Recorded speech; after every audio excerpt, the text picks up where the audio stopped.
Devaya, Om Namo Bhagavate Vasudevaya, Narayana Namaskritya Narachaiva Narottamam, Devim Saraswatim Vyasam, Tato Jayamudiraye, Nasta Praishu Vajreshu Nityam Bhagavata Sevaya, Bhagavatam Shokhe Bhakti Bhavati Nashtaki, Krishna Swadamo Bhagavate Dharmagnana Visa, Kalanasha Vishamesha Purana Kadadadha, Sarvayata Sarani Shri Bhagavatamishite Tadra Samrita Triptasya Anyachasya Pratikvache Krishna Surya Bhagavata Vivasavashraya Pratishtabe Pratyakshare Namatakaya Premaya Bhagavata Krishna Shriyanga Kate Kalayata Gopya Krishna Ranga Jai Jai Shri Radhe Shyam.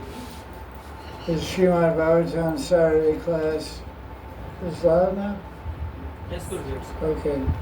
We're on 8th Canto Bhagavatam. What chapter? 23. 22nd and 23rd. 23rd and 24th. 23. Yes. This is a story about Brahman Dev, Brahman Avatar, the young Brahmin boy. Hold the book. Here's hold a picture of it. Not the front cover. There he is. He's painted golden, but the Bhagavatam says he's sham color. Little trick there. Because, Indians like golden people, I guess. I don't know. Just like it's amazing when you see paintings of Draupadi and who else? Yashoda. You always see their Indian paintings. They paint them golden colored. Prahlad Maharaj is golden colored, but they're all dark blue in color according to Sanskrit slokas. Draupadi's nickname is what? Krishna. Krishna, because she's a great devotee of Krishna. And also she's black. She's blood, sham blue, like rain cloud. Prahlad Maharaj is also blue. Somehow they make golden painting. It's the book inside the same book. It says this guy is blue and they painted golden on the cover. So Prabhupada used to say, "You guys sell all my books, but you ever read them?" So I guess the artists don't read them. A lot of gold involvement. That's cute. Okay, so this is the story. Brahman has taken over the universe, and Bali surrendered everything and offered many nice prayers to Brahman Dev. And so Brahman Dev said, you go to Suta Loka, which is called a subterranean heavenly planet. And by the mercy of Brahman Dev, the opulence and enjoyment in Suta Loka, which is a lower planetary region, is much greater than heaven, Swargaloka. So it was a win-win situation. Indra got his kingdom back, and Bali got upgraded to a better kingdom, but not Swarga in Sutal. And the added bonus takeaway was that Brahman Dev said, you go there and I'll go with you.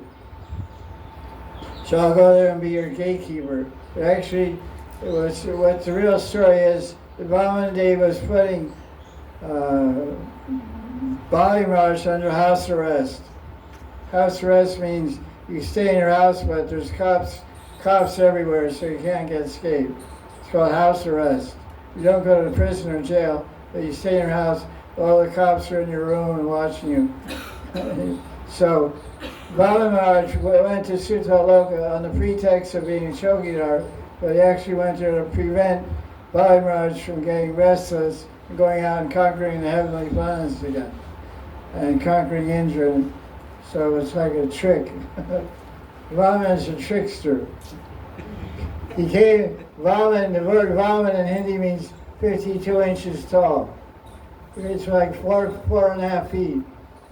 So he's a young boy, just got Brahmin initiation.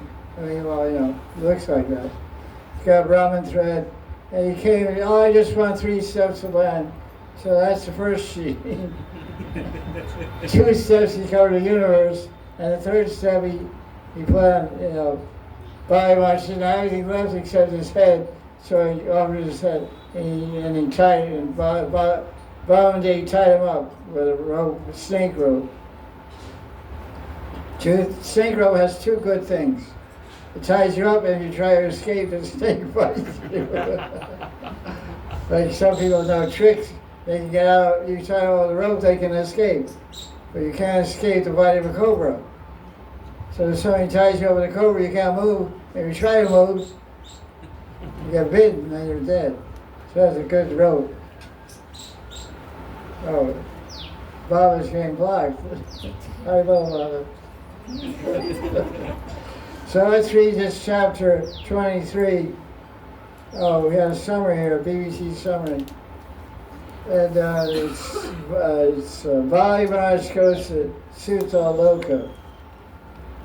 So he goes from high heaven to low heaven. That's basically what happened. Heaven up there, heaven down there. Okay, there they go. God Sham, Jai Radhe Sham. And Not so important part. the better half. Madhav Malati or Malika Madan. Malika Madhavi. I'll just call you MM. MM is cool. Yeah. Malika Madhavi. Yeah. I should remember that name because that's my name also. Up there. Oh, Not yeah? the whole thing. Oh, Only first half. okay. That's private, by the way.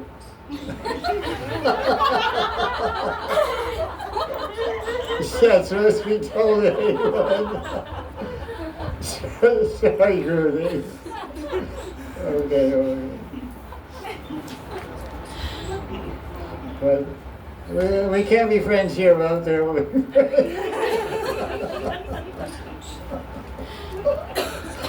Okay, chapter 23, the summary of this chapter.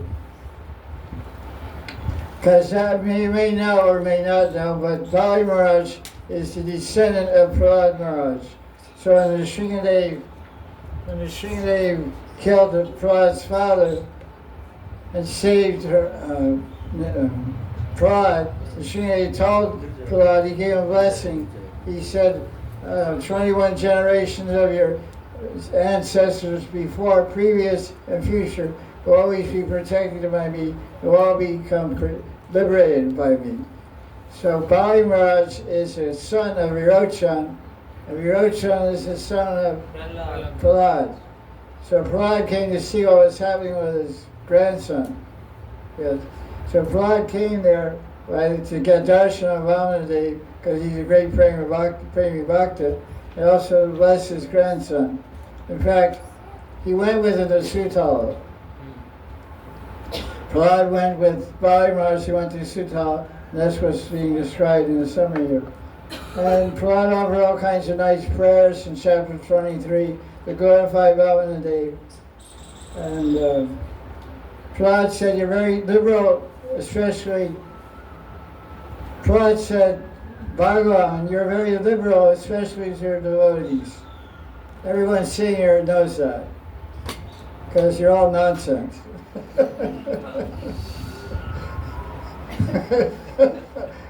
You and I are and have been and will be nonsense time to time. But Bhagavan, Krishna, Ram, Vaman, whoever your Bhagavan is, Nrsimha, whoever, according to they're very liberal and very compassionate to devotees. And Prahlad is mentioning that. They're extremely liberal to devotees, like a desire tree. Not only devotees, Krishna is even liberal and kind to demons. Demons. So Shukracharya got freed. Shukracharya, he realized that the only saving grace for him was to chant Hare Krishna Maha Mantra, as Prabhupada would say. And so he took shelter of Nam Sankirtan, and in this chapter he glorifies Nam Sankirtan. So this chapter is millions of years ago, and Shukracharya, who is the guru of the demons, the Asura guru, he's glorifying Hari Nam Sankirtan. So a different kind of non-devotee class in that time period. And so the Brahmins completed the sacrifice that Bali Maharaj started, and Indra took Vamanadeva to Swargaloka and worshipped him. And after that, then Vaman went to Sutaloka. So that's the summary of the chapter. Now let's look at the high points of the chapter and some comments we're going to make.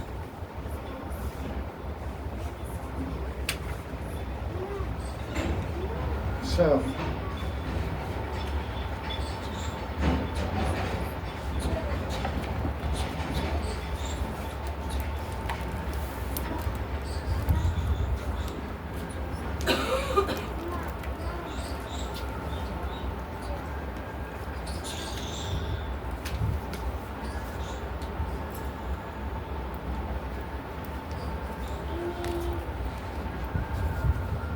okay. Verse number 2. Bali Maharaj says, go ahead, read Sanskrit. अहो प्रणामाय कृतसमुद्यम प्रपन्न भक्ताद्विदौ समाहित यल्लोकपालैस्त्वदनुग्रहो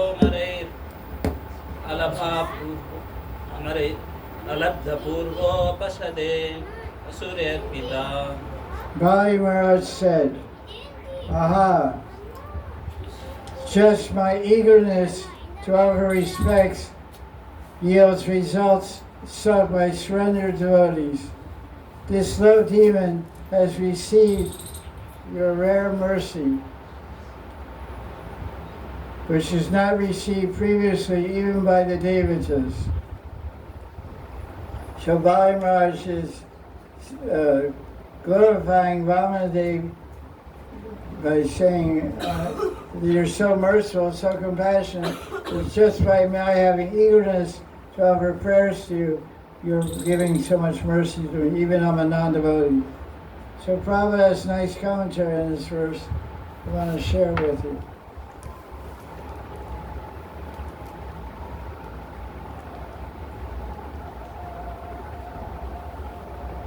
Because Bali Maharaj was tied up with a snake rope when Vamanadeva was standing in front of him, he wanted to offer obeisances, but he couldn't do so, so he did so mentally.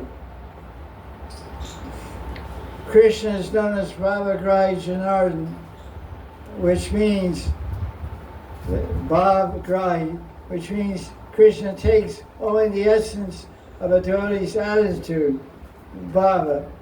If a devotee sincerely surrenders to Krishna as the super soul in everyone's heart, Krishna understands this. Even externally, a devotee may not render full service, but if he's internally sincere and serious, Krishna welcomes his seva nonetheless. Krishna is known as Babaji Janardhan because he accepts the essence of one's devotional mentality. This is a very wonderful quality of Krishna. This verse, this line, Babaji Janardhan, comes from a whole shloka which is described by Vrindavan Das Thakur in Chaitanya Bhagavat. I saw it quoted in Bhakti Sandarbha by Satyanarayan Das Babaji. He didn't say where it was from. I looked it up on folio.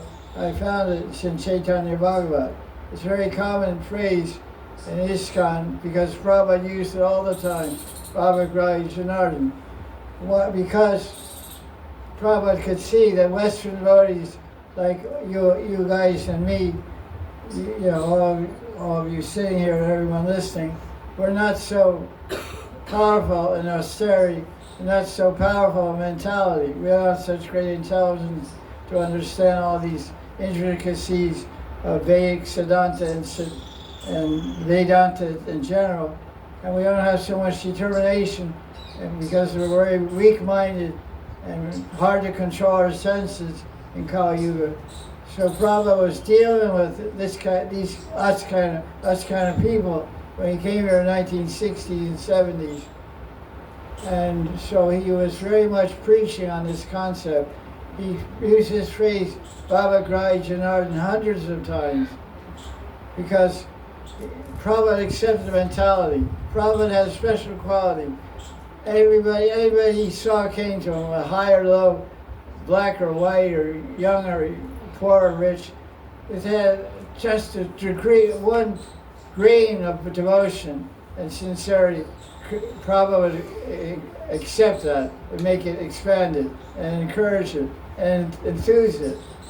He never discouraged anyone. He was always positive, always loving, kind, compassionate, uplifting, understanding. Like one sannyasi, 1970s, he was preaching somewhere and he fell down broke the principles, bunch of principles. He was very ashamed about that. It was repenting and went away from the devotees, away from the temple, living alone in a foreign country.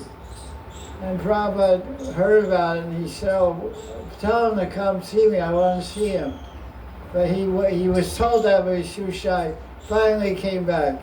When he came back, Prabhupada and put his arm around his shoulder, rubbed his head, and said, it's okay. It's very difficult to be sannyasi in this Kali Yuga. I forgive you. Now pick up your danda and go back and preach. So he didn't make any hang him upside down or have guns shoot him dead. He loved him, encouraged him, and supported him all the way. So this is a nice thing. So in this commentary, Prabhupada's mentioning about the mentality that's seen in Bali Maharaj. He couldn't offer physically obeisance, but mentally offered obeisance.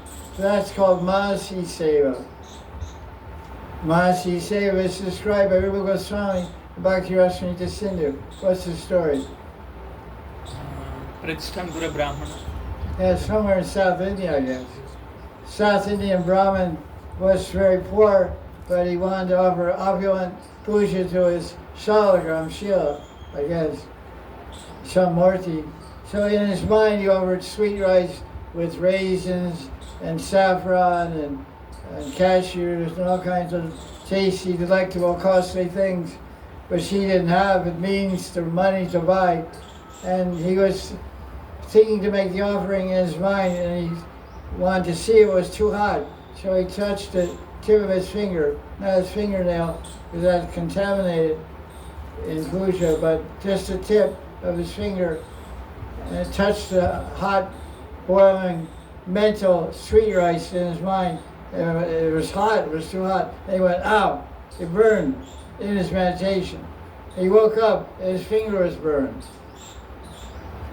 Physical finger was burned. Meditation was so deep and so pronounced. So Rupa Goswami cites that as an example, that seva done in the mind is fully equal to external seva. Fully accepted, fully real, and fully beneficial for a devotee. So that, because it's the attitude that you want to do it in your mind. And so this verse, this action of Bali Maharaj is showing a mentality, a devotional mentality, and this is Baba crying. Krishna accepts the essence. So this is important. Attitude, mentality. I often talk about this subject time and again, because the only thing that's going with us everywhere, wherever we go, the only thing that's going with us is our mind.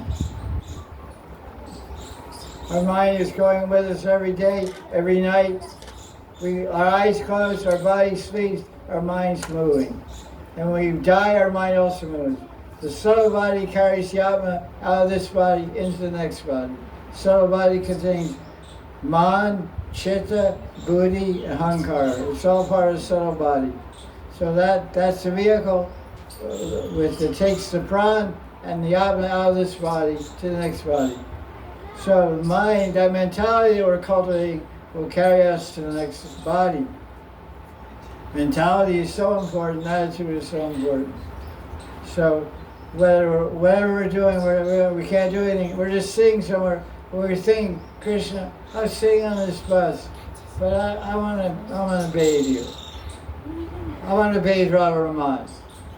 First of all, Radha Raman is only served by men. No women can do service. I'm a woman, but I'm also not going to bathe. Now I'm a Brahmin boy, and I'm Radharaman Brahmin.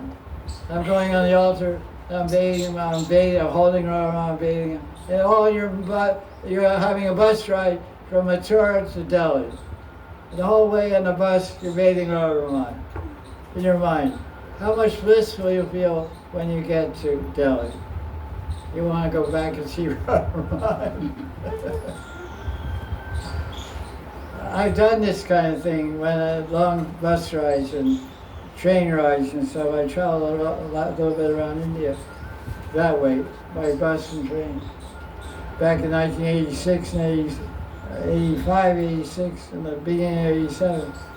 So I have a lot of experience of, hot, dry, lazy time traveling. So mine is always lazy.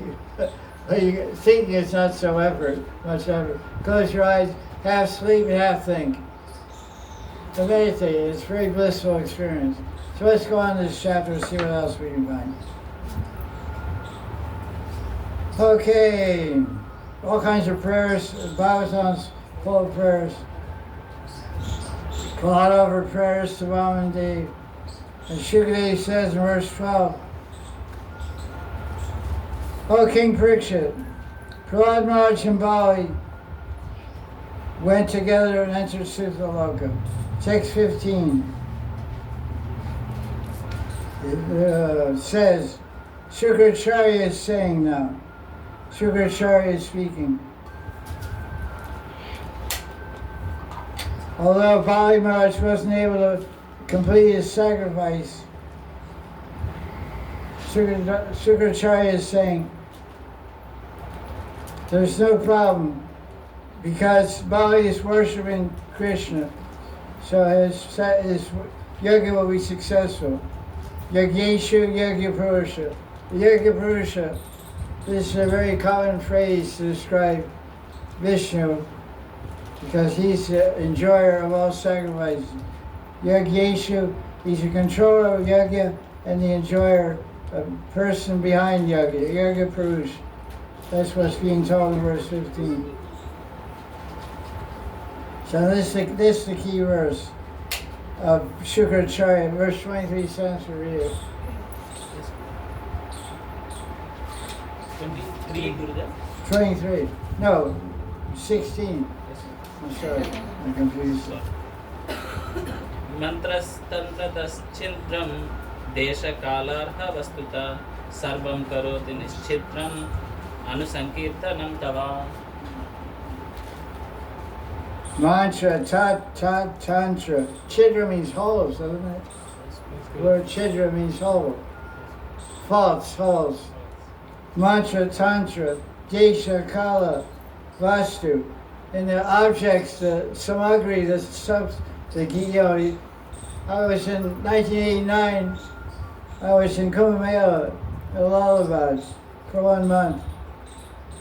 And there were big yogis there. Kalapatri and big yogis and big gurus of India were doing yogis, fire yogis there. They had one tent there. They had 108 Brahmins. They're all from Vrindavan actually. Vrindavan Brahmins doing yagya. And they're using buffalo ghee. I asked, because they're doing every day fire yagya for 30 days for Kumbh Mela. I said to the Brahmins, I said, this yagya is nishfal. It's galak. It's no fruit. You have to use cow's ghee. He said, don't you think we know that? We know that, but it's money, man. It's big money. We're getting a 4 months pay, big money. And food every day also. We're staying in a hotel. We're enjoying. But the yoga is bogus. Okay. It's a show. It's a show, he said. So that's called samagri, which is called vastuta. If there's a fault in vastu, the whole yoga is waste. But there's no fault in nam yoga. Claire Doshe Hide Raja, Asti Ekamagan, Kirtanadi Krishna, Mukya Sangasam. There's no fault in, there's all faults in Kali Yuga, but no fault in Nam Sankirtan. So Shukracharya is saying, mantra, tantra, time, place, objects, all can be faulty, but there's no fault in chanting Krishna's glories. Kirtan, Anu Sankirtan. Angel would be very happy to hear this. Angel was a great champion of Harinam Sankirtan. My good friend also. Okay. So Shukracharya pulled it out in the end. Shukracharya. He really offended Baba today. Because he's a guru of the demons, and he recognized this little kid as God in disguise. Because, you know, Krishna's a master of disguise. He's the ultimate shapeshifter. Sometimes he's a snake, sometimes he's a girl, sometimes he's a lady, you know what he's got. Sometimes he's a lion, half lion. Sometimes he's a fish. Sometimes he's turtle. What else? Boar, Varaha. Boar. Horse. Horse. Yeah, what's he got to come next, huh? And the second kind of Bhagavatam says, Krishna appears in every species of life. Cockroach avatar ki. Jai! Cheaty avatar ki. Cheating. And Chinti, yeah, and avatar. Chinti avatar ki. Kuta avatar ki. You will like that. Sorry. But it's true. We only know a few avatars, the Das avatar, a few other ones. But it's on every species of life. It's pretty hard to conceive, but it's true. So what I'm saying, Shukracharya offended Vaman Maharaj, Vamandev, by telling his disciple Bali Maharaj, this is Vishnu in disguise. He'll take away everything. Don't give him anything. Don't give him any land. And Bali Maharaj disregarded his guru, rejected his guru, because he was preaching against Bhagavan, and gave him everything he had and more. And so Shukracharya was very unhappy. His disciple disobeyed him. But in the end of the Leela, Shukracharya came to his senses, and he glorified not only Vamandev, but Nam Sankirtan. So that's why he said that Shukracharya pulled it off in the end. And he redeemed himself, because he was really angry, because his disciple went against him. He chose Bhagavan over Guru. Sometimes that's required. Okay, there's some commentary here from this book also on this verse 20. What was it? 16. Okay. 16. Oh, that was verse 16. Oh, I got my page. 16. Oh, yeah. 794. Okay.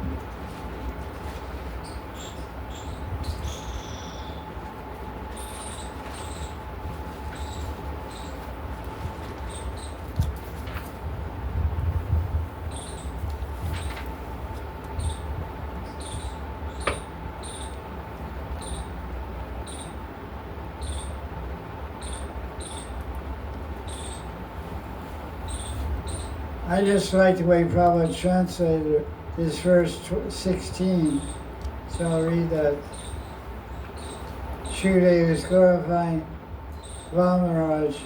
He said, in the performance of yajna, there may be discrepancies in chanting mantras and all different rules and regulations, according to time, place, and person and paraphernalia. But when Krishna's holy name is chanted, everything becomes faultless. Harinam, Harinam, Harinam, Eva Kevalam, Kalam, Seva, Seva, Gajvan. So, everyone knows that verse. Harinam is the best way, the only way, perfect way to get perfection in Kali Yuga.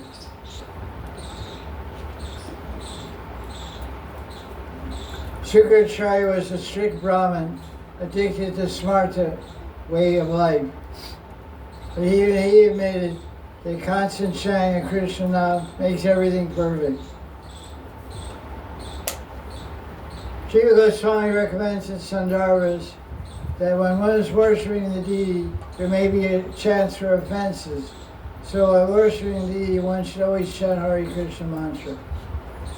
Prabhupada says, in our Krishna conscious movement, we give special stress to chanting Hare Krishna mantra in all activities.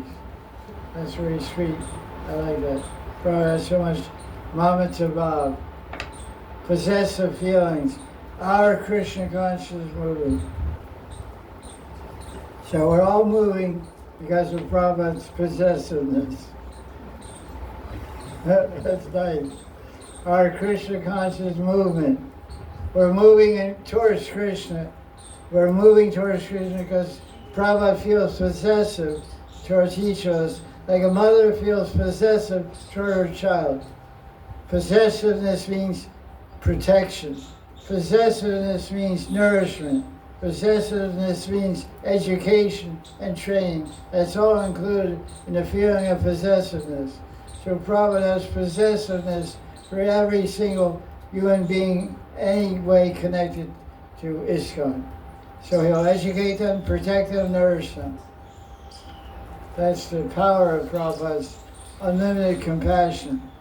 Sometimes they say Prabhupada's Vishnu Guru or something like that. Some title they gave. No, I didn't know Jagadguru. I heard about that. But a couple of years ago, they had some award given to Prabhupada. He was called Vishnu Guru. I don't know, some society in India. When we say Jagadguru, but many people are called Jagadguru. But they want to upgrade Prabhupada to even higher category.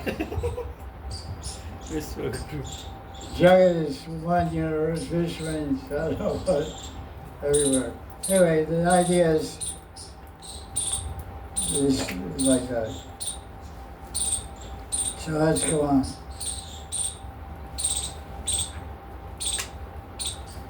How do we even know about the Bhagavatam? Outside of Indian people, the only way people even know anything about the Bhagavatam is because of Srila Prabhupada. You think about it. You know, before you contact the Bhagavatam, Bhagavatam is Prabhupada's gift to humanity.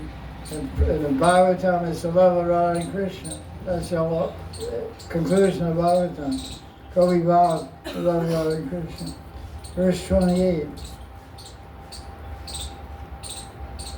So this is the blessing. Sukadeva Goswami is teaching Bhagavatam to Parikshit Maharaj, and at the end of different chapters, he gives a Shruti fal, which means a blessing. So this chapter he says, Shotrinam Agamochanam.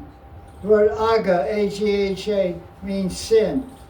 Although there's a demon in Krishna Lila Vrindavan appear as a big python. No. Python. Big mouth, swallow everything. He was called Agasura. They call the snake demon. Aga doesn't mean snake. Aga means sin. The word Agari, Krishna's name is Agari, means he's a destroyer of sin and destroyer of the snake named Agasura. So Aga means sin. So one who hears this, mochanam means mukti, liberation. So one who hears this story of Mahanidhi and Babaji Maharaj gets free from all sinful reactions. And verse 30 is also Shruti law. The better one. What does it say? What Sanskrit? No, it's the whole verse. Yaidam devasya. Yaidam deva devasya harer adbhuta karmana avataranu charitam shrunvan yati param gatim. Avatar anacharitam. Avatar charita. What does charita mean? Life. Charita almost sounds like the English word character. Character means life. Character. Chaitanya Charitamrita means the characteristic, the character, the life story of Lord Chaitanya. Sri Chaitanya. And what it was avatar charita. Anu means to hear about over and over again the leelas of the avatars. Shinvan, Yati Param Gatim. You go to the supreme destination, which is Back Golok. Vaikuntha, Goloka Vrindavan, back to Godhead. Yeah. BTG. Back to Godhead. Right on. Right on. Let's read a commentary from it. I love that back to God. That's cool. Back to God. Okay. Going, Charlie. I doubt it. I hope so. Okay, anyway, that's not. Here's the thing.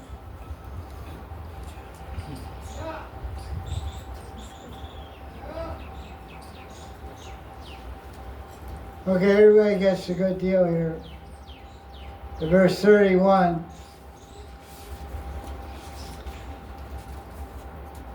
Oh, it's interesting.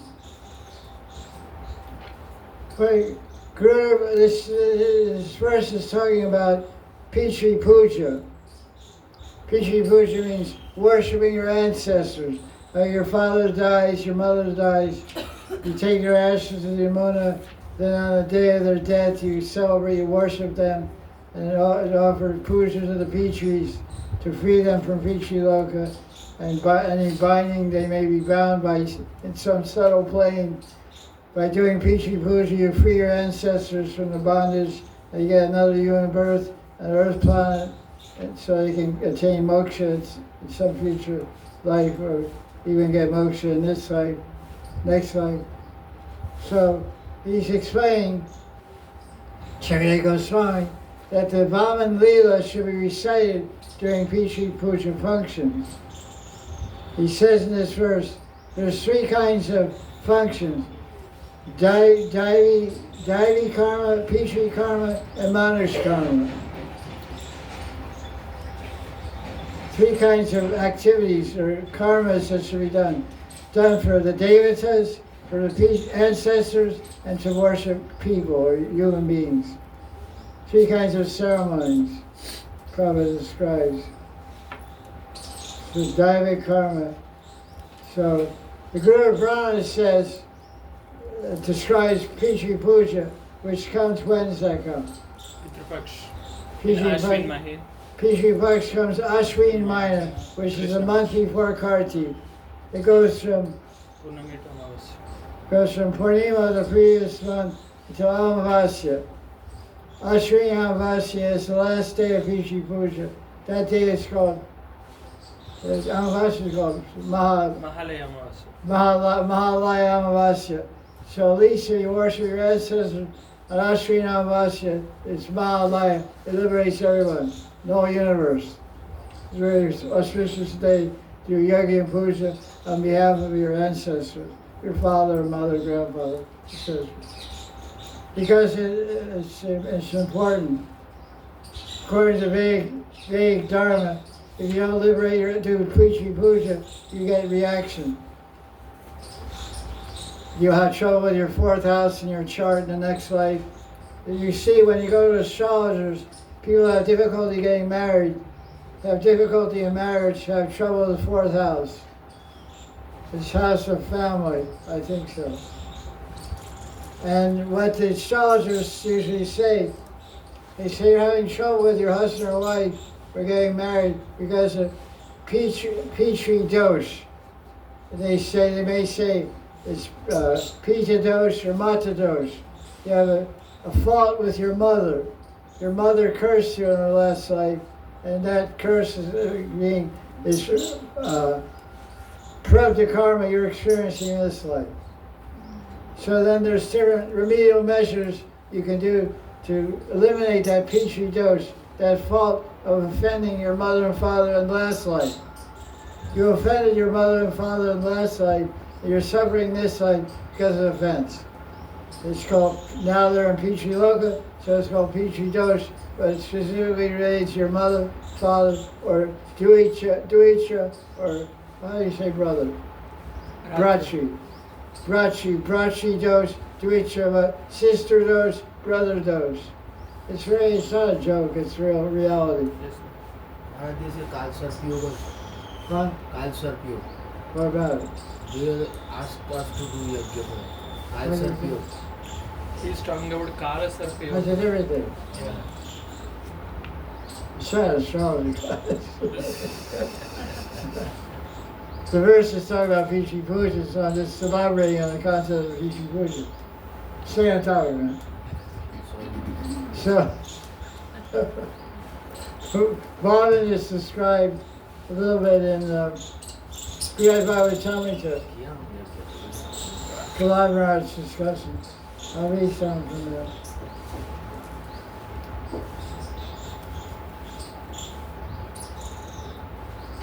It's very funny, because I'll tell you a little anecdote.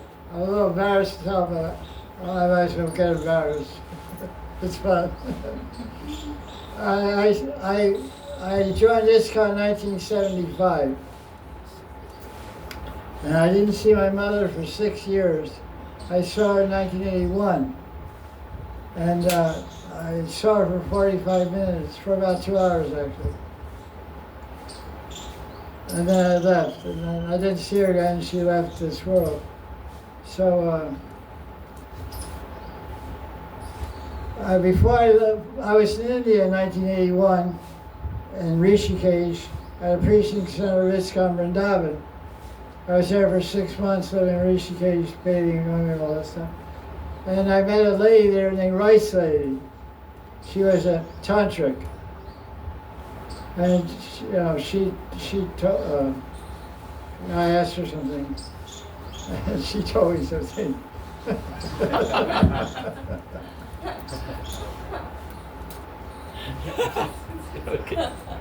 Leave it that way.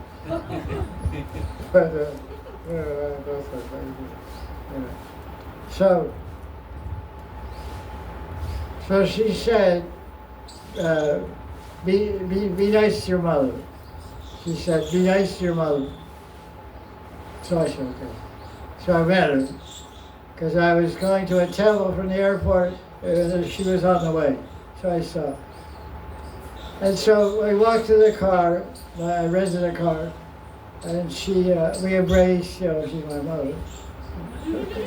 And then she looked at me really seriously and said, listen, don't wait 6 more years to come see me, otherwise I'll curse you. I said, that's why I'm here. I was shaking. But I didn't see her. That was 1981, and she died in, 2000 or something. I was here, I was been in India since 87. So my brother called me and said she was sick. I said, I'm not leaving Vrindavan. So I told my brother what to do and different things. So I don't know about next time. I guess it'd be like this life, no marriage. Sannyas yoga again. Or I get liberated. I have 2 choices. Sir again, and we sit here next time doing class. Talking about people. So don't make the same mistake. Take care of your mother. Love your mother. Honor your mother. Serve your mother. Be good boys and girls. Okay, good. I don't know where we are.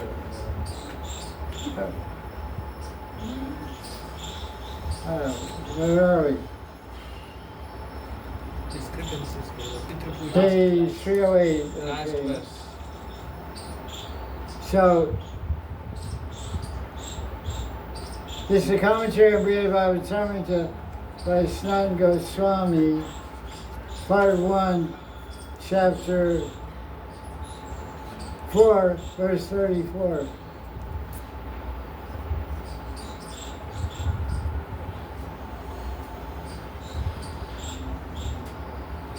It says, very nice verse.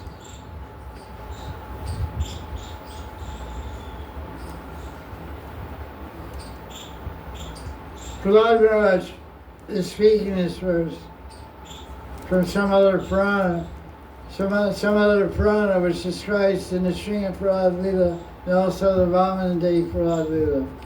So Sanatana Goswami incorporated those Puranas into the storyline, into the teaching of Srimad Bhagavatam. So in this verse 34 of chapter 4 of first part of Srimad Bhagavatam, the verse says, Yes, Shri Bhagavat Prabhav Utkat Checha Yatovavet Satatreva Davetamum Natu Vasho Sadavakrit. If you have intense desire to attain or to see Krishna, you will attain him right here and now. This is a commentary on this verse by Sanatana Goswami, translated by my guru, because the BDT book is mixed up with Gauri Pranadana's commentary. So I guru to quote the actual purport. I mean, Sanskrit Tika, Sanatana Goswami, commentary by Sanatana Goswami.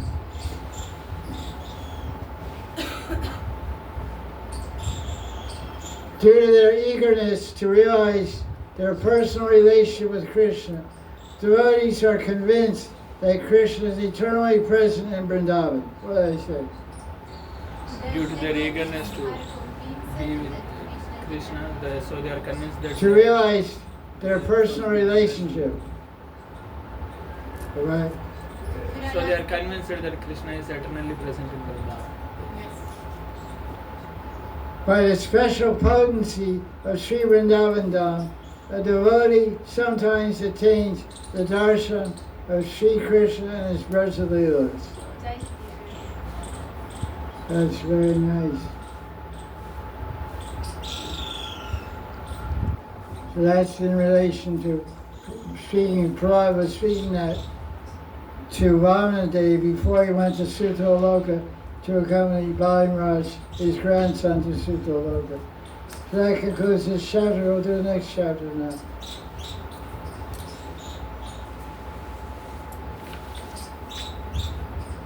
That's the end of the Leela, Vamanadeva, and Bali Maharaj. they've gone off, the whole trio has gone off to Sutaloka. So you want to find them, you know where to go.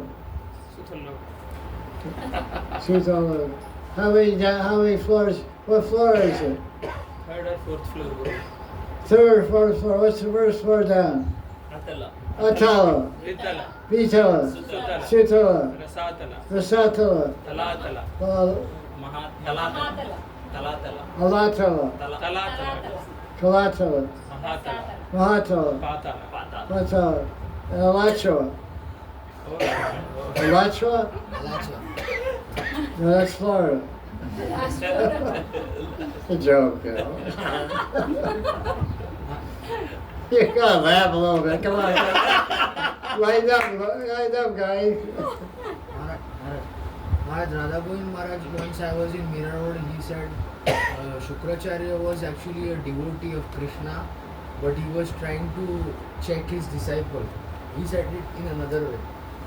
Okay, that's good. Oh, good. It sounds like what good. You rewrote the big stuff. Okay. Chapter 24, 8th Canto, Bhagavatam. Matsya, Keshavadrita, Meena Sharira, Jaya Jaya Hare, Jaya Jaya Hare. He's a mean avatar.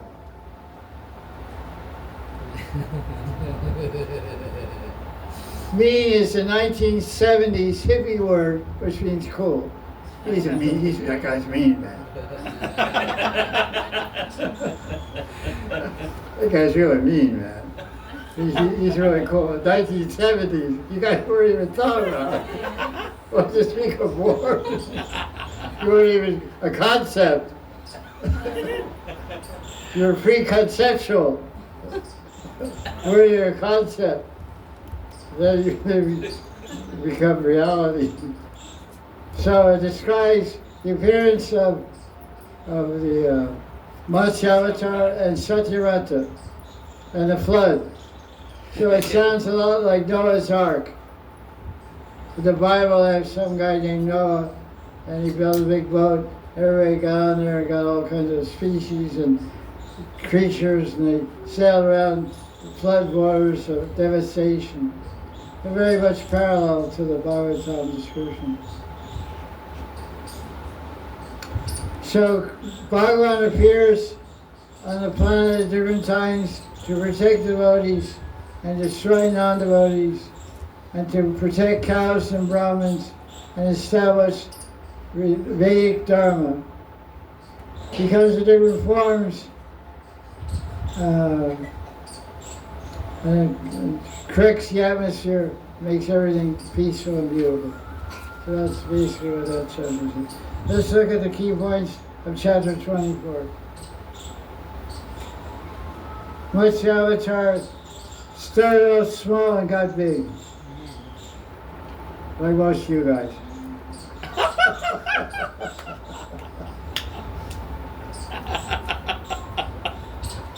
I said, Matsya started off small and became big. I said, like most of you guys.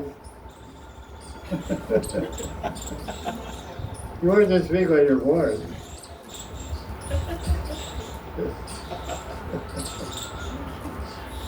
Still, you're all big fish. He started, Matsya started with a little fish in the hands of Satyarata. Satyarata went to Yamuna or some, did tarpan, jal tarpan. You take the water over back to the water. Om Gange, Om Gange, Om Gange, Om Jamana, Jamana. Om Shriya, over jal tarpan. Water to Suryadev, water to Ganga, water to Yamuna. So he did that. The little fish said, hey Jack. And came in his hand again. He said, listen. Satyarata, I want to go home with you. I said, okay, you're pretty small. I can handle it. I'll put you in a fish bowl. So he took the one and put it in a bowl. Then he got really big. Hey, I need a bigger bowl. So he put it in a bathtub. And he got bigger than the bathtub. He said, make me a swimming pool. So he made a swimming pool. He got bigger than a swimming pool. And he said, I need a lake. So he put it in a lake. It wasn't Radhakan. It was some lake, Kusasura. And he got bigger than the lake. He said, I need an ocean. So he gave him an ocean. And he got bigger than the ocean. And he said, tie a boat to my nose. So he tied a boat to his nose and went for a ride. That's the story. Okay, Bhagavatam over.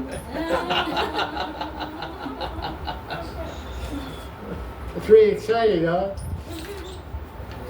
A guy and a fish and a boat. A flood. Like saving. They got saved by Bhagavan. So we're in a boat. It's called the human body. And the captain of the boat is the Nokadwara is who? Guru is the Nokadwara. It's 11th Canto Sloka. 11th Canto Sloka says, the Guru is the captain of the boat of the body. What is the ocean? Bhavasagar, Bhavasindhu. Ocean of material existence is the ocean. The boat is this body. What is the wind? It's a sailboat. What is the wind? Vedic knowledge is the wind. The Guru is giving the wind and controlling the boat, navigating the boat across the ocean of birth and death. Samsara Dava Loka Tranaya Karanya Ganayanatva Pratasya Karyana Gunamadavasya Andegula Pratasya Kalyana Gun. We sing every day. We don't even know what we're singing. Pratasya Kalyan Gun.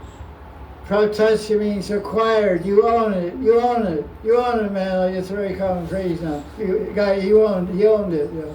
You play a good concert. He owned it. Pratasya means you own it, you acquired it, you collected it, you possess it. Pratasya. Kalyana gun means the quality of kalyan. Kalyan means kalyani radharani. Kalyani is named for radharani. Means all auspiciousness. The most auspicious thing in this world is love and compassion. Pratasya, kalyan, Guna Arnavasya. arnavasya. Arnavasya means ocean. From the ocean. So his qualities of love and compassion, the Guru has love and compassion, and with these qualities, he's rescuing us from the ocean of birth and death. That's why we glorify him. That's why we serve him. That's why we worship him.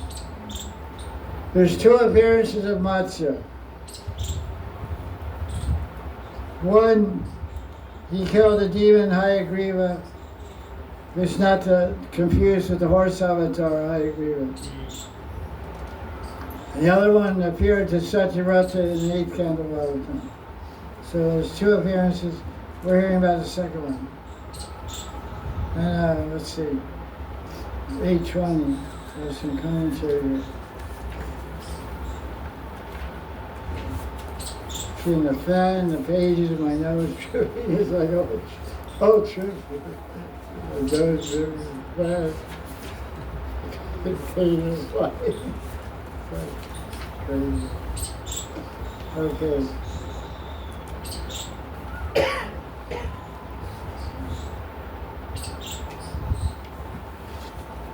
This is verse 15.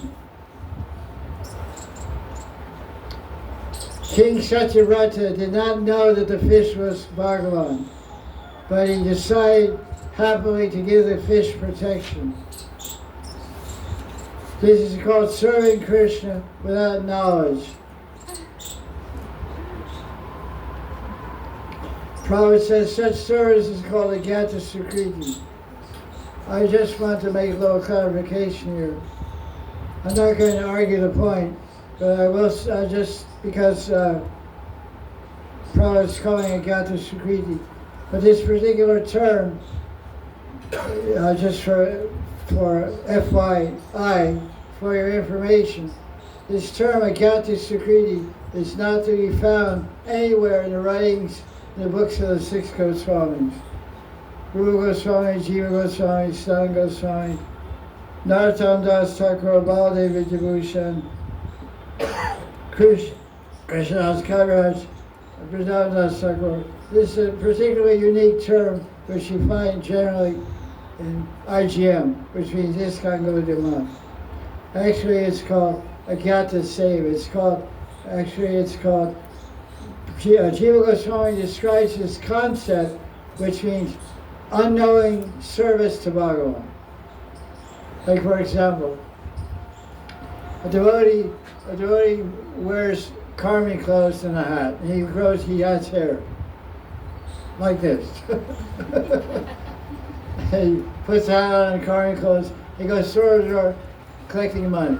He's not collecting money to print spiritual books. They give a donation. The person doesn't know what spiritual book it is, or doesn't know anything who the person is or who he's giving to. But he likes the guy, he gives money. But that money is going to be used to print Bhagavatam. So that's service to Krishna, direct service to Krishna. But the person doesn't know it. So that's not, although Prabhupada calls that unknowing service to Krishna Agyata Sukriti. It's not Sukriti, it's what Jiva Goswami called Bhakti Unmukhi Sukriti. Bhakti Unmukhi. He calls it Sukriti, because Sukriti by definition, the word Sukriti means beautiful deeds. There's different definitions of the word Sukriti. Sukriti means religious activities, pious activities. But also in Sanskrit, the word Sukriti means pleasing activities, also means beautiful deeds. So there's nothing more beautiful than lovingly serving Bhagavan. Service is very beautiful and very loving. It's called devotional service, which means service and love. So Sukriti is called Bhakti Mukhi, because it turns your, Mukhi means your face, Mukha means face. It turns your face to devotion. It's not Sukriti in the idea of pious activity. It's seva. So it's, you could say it's unknowing seva. You say it's agyata seva, agyata bhakti, or you can say bhakti amukhi sukriti, to be exact. It's just refinement and clarification of the concept. Because it goes often goes on. For example, I was a temple president for 4 years in a temple. We had a group of devotees going out selling paintings. They're salesmen. They're selling paintings from painted in Korea. Cost us $5. We sold them for $1,000. Good profit. And there were beaches and trees and farmhouses and ducks and animals. Just put on your wall in your apartment. So the always were going in regular clothes and hair and whatnot, grihastas and brahmacharis, and selling. People thought they were buying a painting.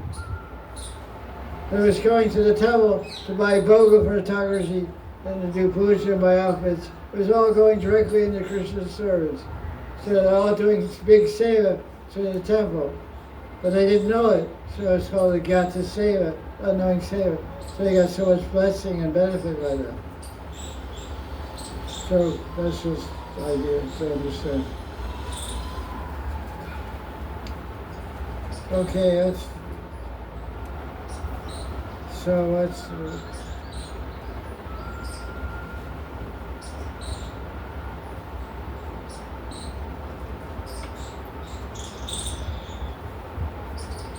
So verse 33, verse 33.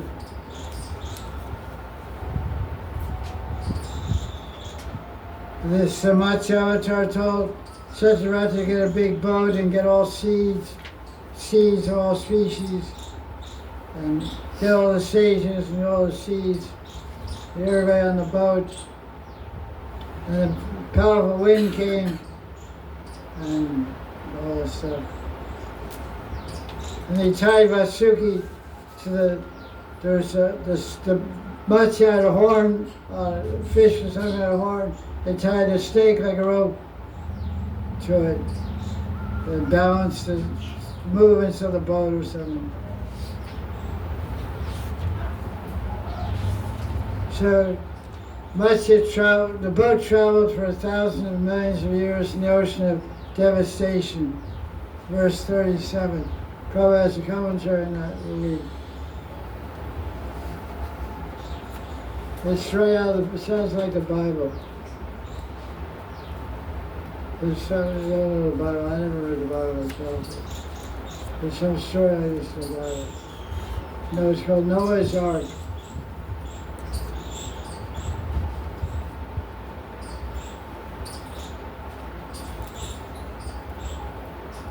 Vishnu Chakravarti's comments, Prabhupada quotes in his commentary on verse 37.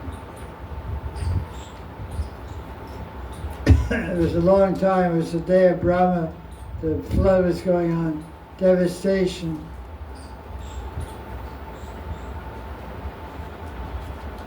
And there's no, it just talks about devastation, I think. Now let's look at verse 38.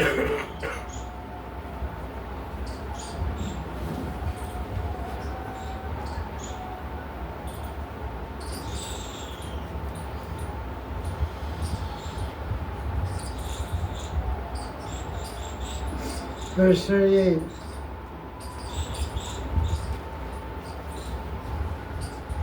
By my mercy you will realize my power known as Brahman, which will be disclosed in your heart through questions and answers.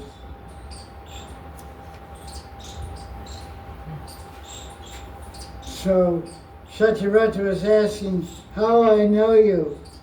And Matsya said, my answer is your question will be answered in your heart. So Prabhupada comments on this. What's the verse from Bhagavad Gita that describes it?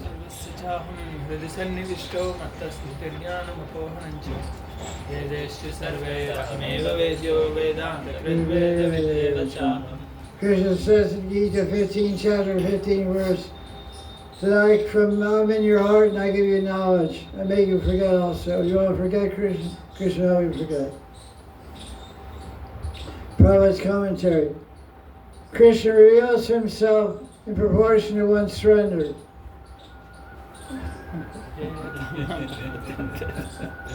We all questioned that 2 weeks ago.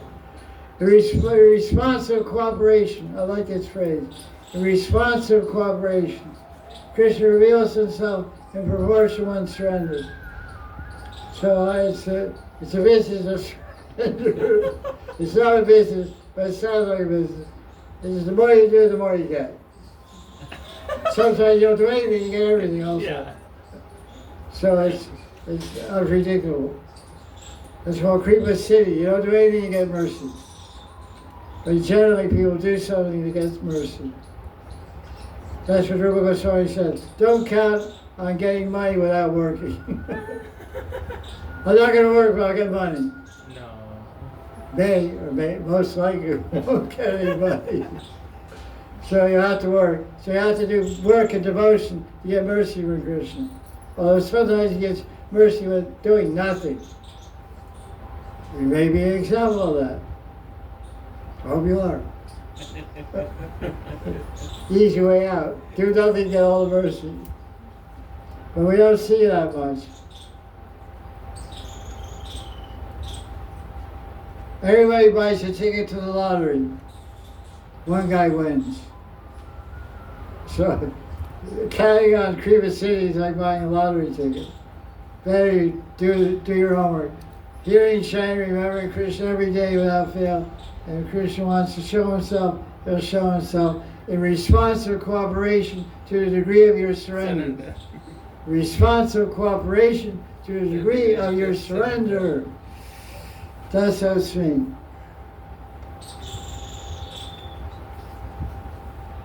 That which is revealed to one who fully surrenders is different from what is revealed to one who surrenders partially.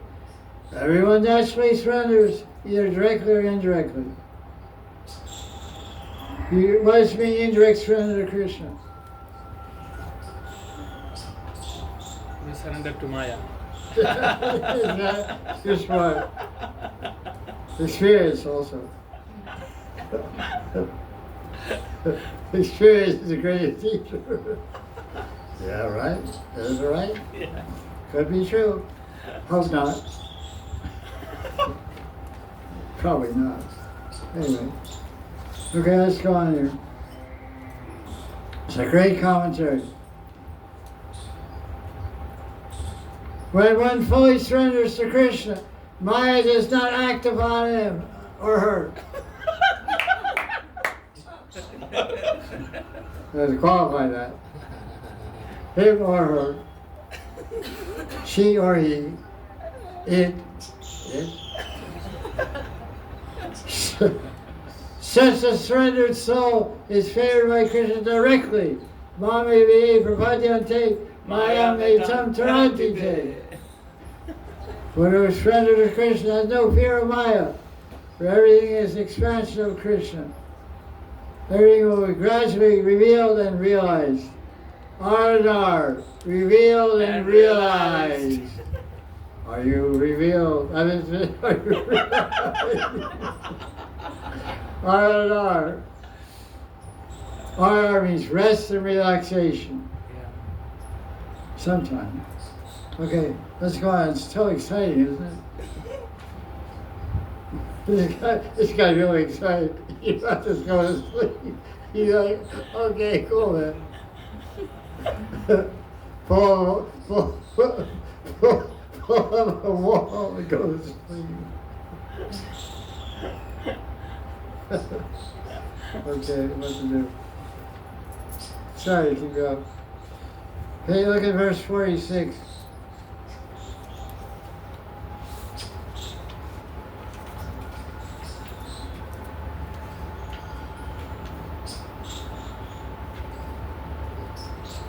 Here, Sri Goswami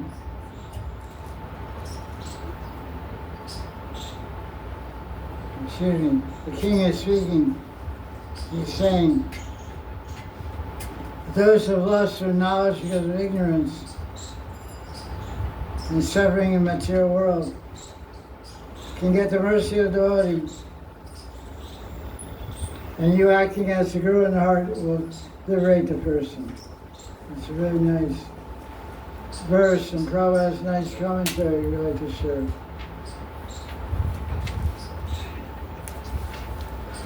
What verse is that?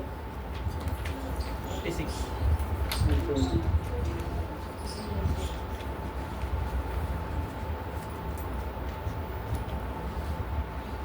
Krishna is actually the Supreme Guru. Krishna knows everything about the suffering, our suffering. He appears in the material world personally, and sometimes he authorizes a living entity to act on his behalf. In all cases, however, the original spiritual master who enlightens the conditioned soul is Krishna. Krishna is always busy helping conditioned souls in many ways. He's called the Samasti Guru, and local Guru is called Vyasti Guru. Therefore, Krishna is addressed here as Parama Guru Bhavan.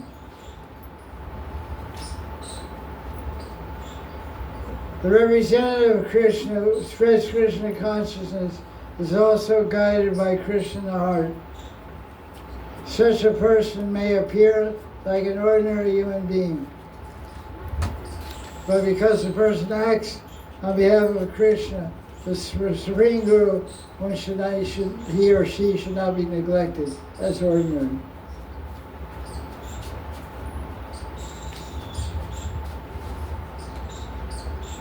The Guru is the Lord Krishna's most confidential servant in broadcasting Krishna's message to benefit conditioned souls.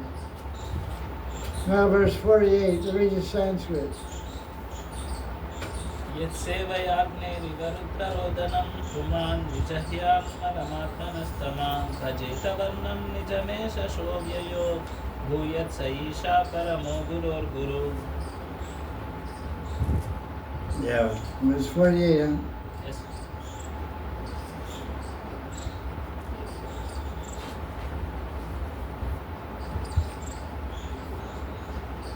It says here,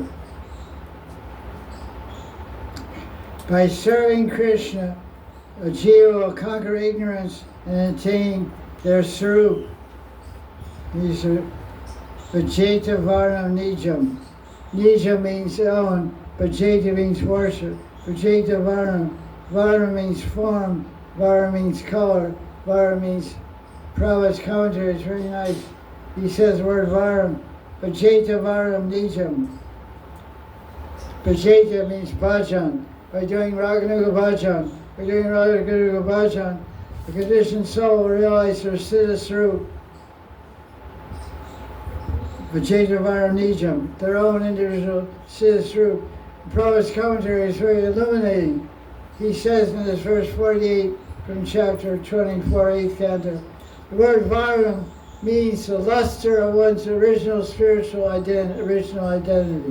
Original identity means your sarup, your spiritual body. The original luster is gold. The original luster of the jiva is Satchidananda Vigraha. Is luster of Anand, or pleasure. So the light of bliss, the light of love is our original effulgence. Luster means radiance. Luster means varna. So our original identity is the light of radiance of love. Anandamaya Vyasa. Every living entity is Anandamaya, joyful, because they're a part of the joyful form of Krishna. A living entity should become pure and regain their original identity, Sarup. You can do this only by bhakti. That's pretty far. Prabhupada's talking about Siddha Sarup. He's kind of lower down. He's saying Sarup means original and Siddha, perfect, eternal, in the spiritual world right now.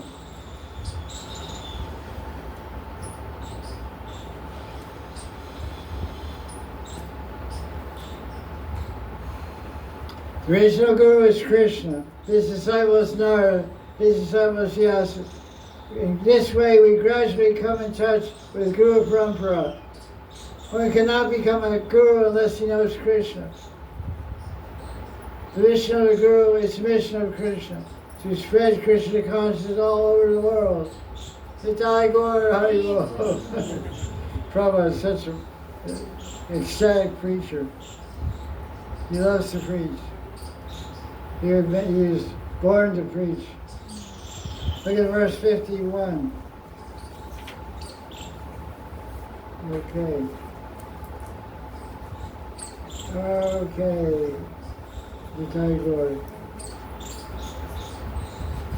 51 or 52?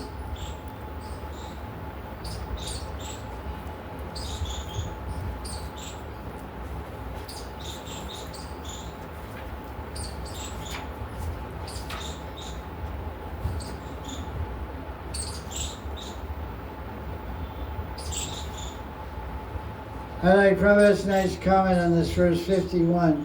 I just like to read and share this commentary on verse 51 in chapter 24 by Prabhupada.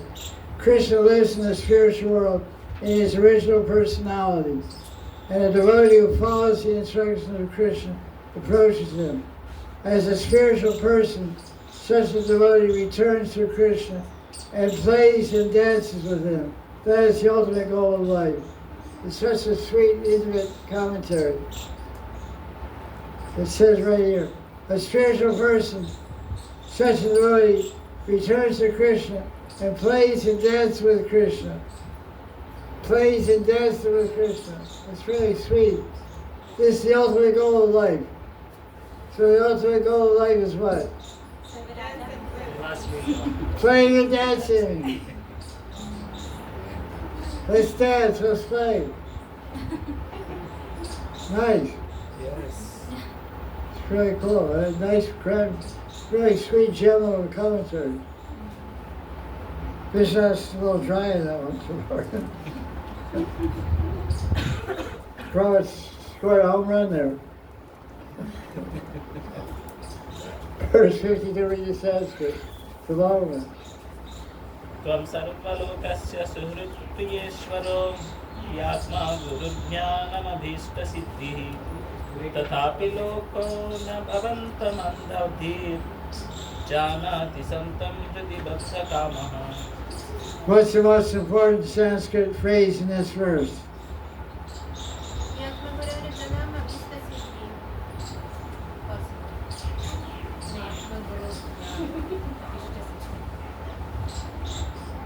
What do you say? Second line. What's the phrase?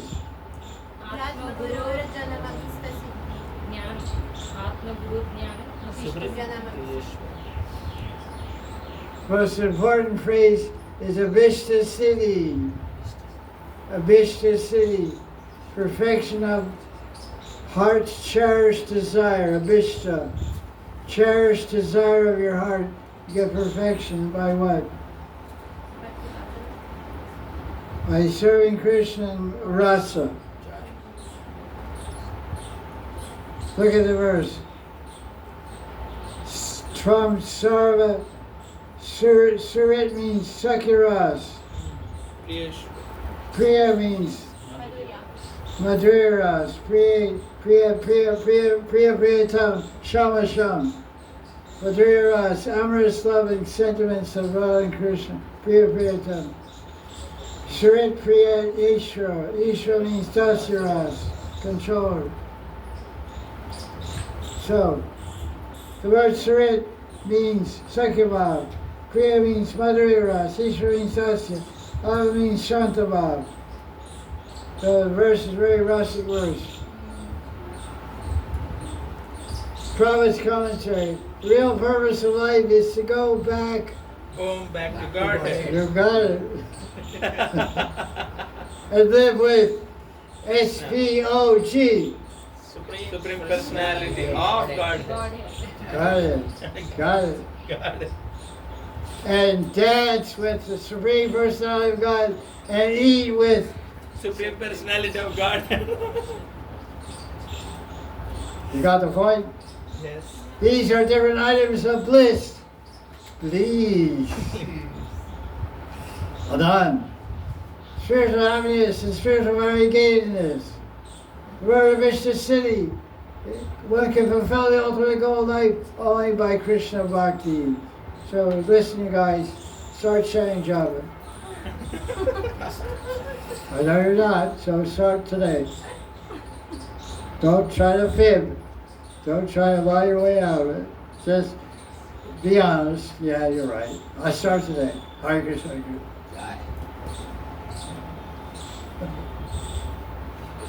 Okay. Okay, verse 55.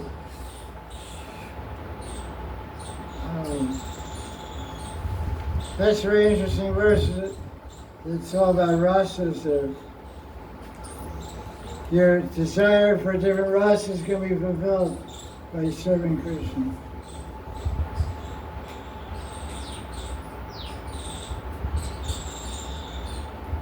Verse 55. Babaji explained all about the absolute truth to Satyavrata and taught about Gyan, Bhakti, and Karma, and also the nature of Bhagavan. One thing to keep in mind, every avatar that comes to this world, they always teach. That's the main function. Because Krishna's the Adi Guru. He's the Adi Guru, Jagat Guru, Adi Guru is Krishna, Bhagavan, Vasudeva.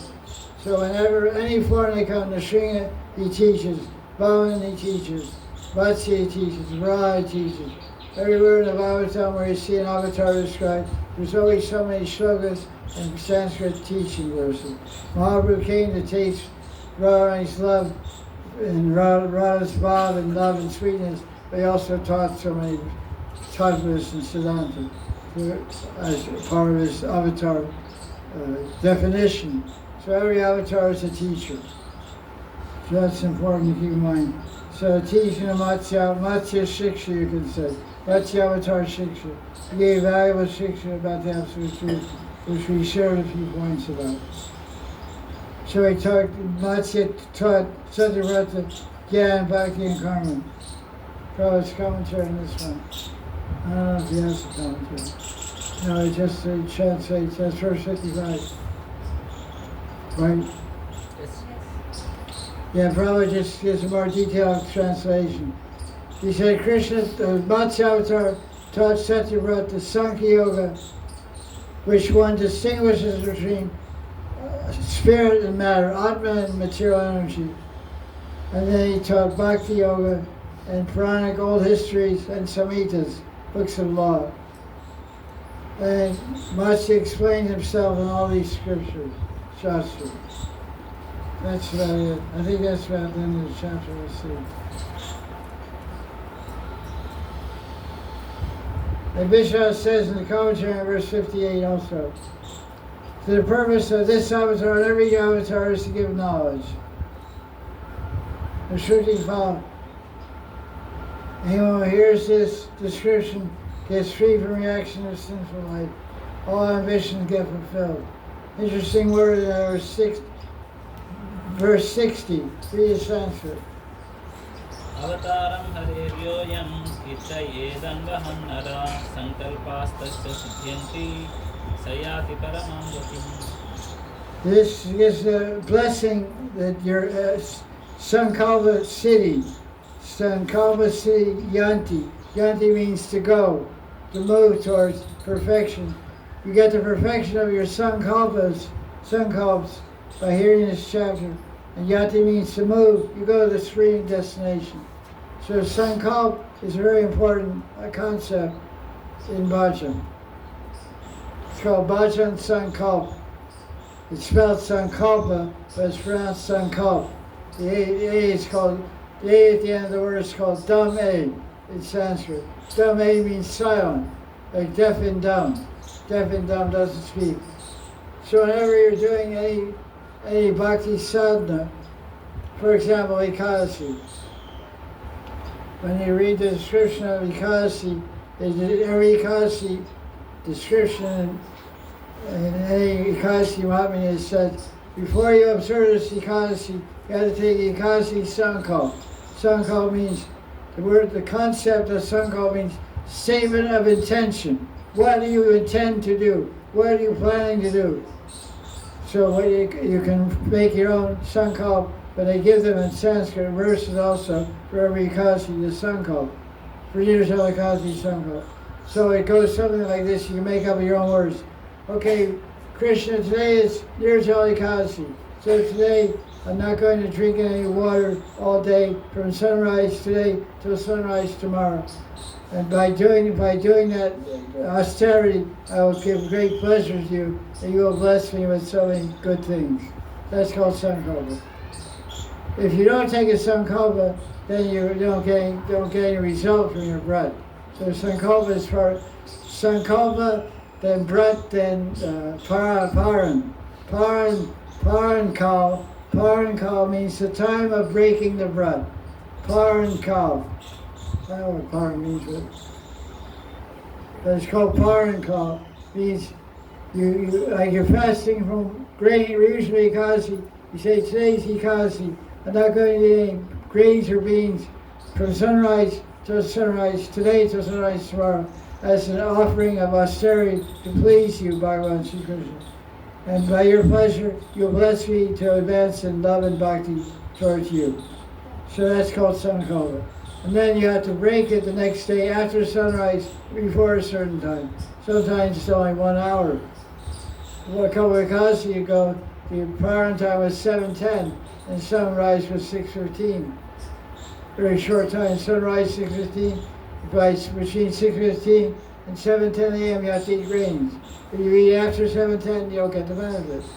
So everything is exact according to Vedic science. Kala, Desha, Patra. Time, place, and person. So he's saying here in this verse 60, your sankalpa will get siddhi by sharing this narration. So it's an interesting point here because of where we're sitting today. This chapter ends with a footnote by the commentary of Vishwanath Chakravarti. He said, I finished this commentary on the 8th Canto of Bhagavatam while sitting in Radhakund on the banks of Shamakund. So what we're speaking and hearing today was written here 250 years ago on the banks of Shamakund in the Kutir of Vishwanath Chakravarti class.